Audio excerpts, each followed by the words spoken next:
Shalom Bapak Ibu Saudara yang dikasihi dalam Tuhan. Renungan pada pagi hari ini diambil dari kitab Wahyu pasal ke-9 ayat 13 sampai 21 yang berbunyi, lalu malaikat yang keenam meniup sangkakalanya, dan aku mendengar suatu suara keluar dari keempat tanduk mezbah emas yang di hadapan Allah, dan berkata kepada malaikat yang keenam yang memegang sangkakala itu, lepaskanlah keempat malaikat yang terikat dekat sungai besar Efrat itu. Maka dilepaskanlah keempat malaikat yang telah disiapkan bagi jam dan hari, bulan dan tahun untuk membunuh sepertiga dari umat manusia. Dan jumlah tentara itu ialah 20.000 laksa pasukan berkuda. Aku mendengar jumlah mereka. Maka demikianlah aku melihat dalam penglihatan ini kuda-kuda dan orang-orang yang menungganginya. Mereka memakai baju zirah, merah api dan biru dan kuning belerang warnanya. Kepala kuda-kuda itu sama seperti kepala singa, dan dari mulutnya keluar api dan asap dan belerang. Oleh ketiga malapetaka ini dibunuh sepertiga dari umat manusia, yaitu oleh api dan asap dan belerang yang keluar dari mulutnya.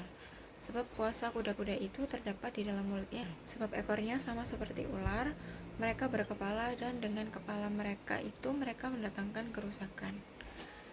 Tetapi manusia lain yang tidak mati oleh malapetaka itu tidak juga bertobat dari perbuatan tangan mereka. Mereka tidak berhenti menyembah roh-roh jahat dan berhala-berhala dari emas dan perak, dari tembaga, batu dan kayu yang tidak dapat melihat atau mendengar atau berjalan, dan mereka tidak bertobat daripada pembunuhan, sihir, percabulan, dan pencurian. Dari bacaan barusan disebutkan di ayat yang ke-18, kalau dari malapetaka yang terjadi itu dibunuh sepertiga dari umat manusia, yaitu oleh api dan asap dan belerang yang keluar dari mulutnya. Dari ayat itu dijelaskan bahwa sepertiga umat manusia ini dimusnahkan karena dosa-dosa mereka. Tapi di ayat yang 20 dilanjutkan, kalau manusia-manusia lain yang tidak mati karena api, asap, dan belerang itu tadi tidak juga bertobat dari perbuatan jahat mereka. Bertobat itu tidak mudah.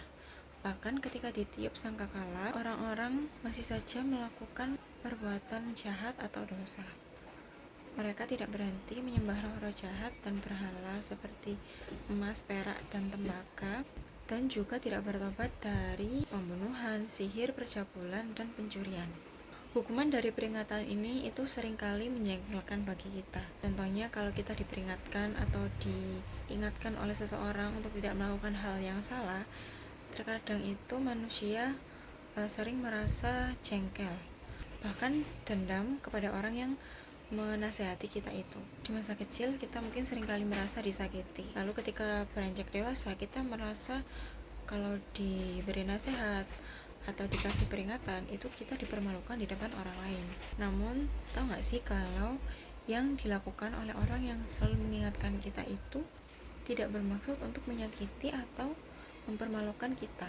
Orang yang memberi kita peringatan, memberi kita nasihat ini ingin untuk mengingatkan kita tidak melakukan hal-hal yang salah atau jahat, supaya kita tidak mengulang apa yang sudah kita lakukan itu tadi. Dari pasal Wahyu yang kita baca bersama, berikan sebuah pengingat bahwa Tuhan itu mengasihi kita.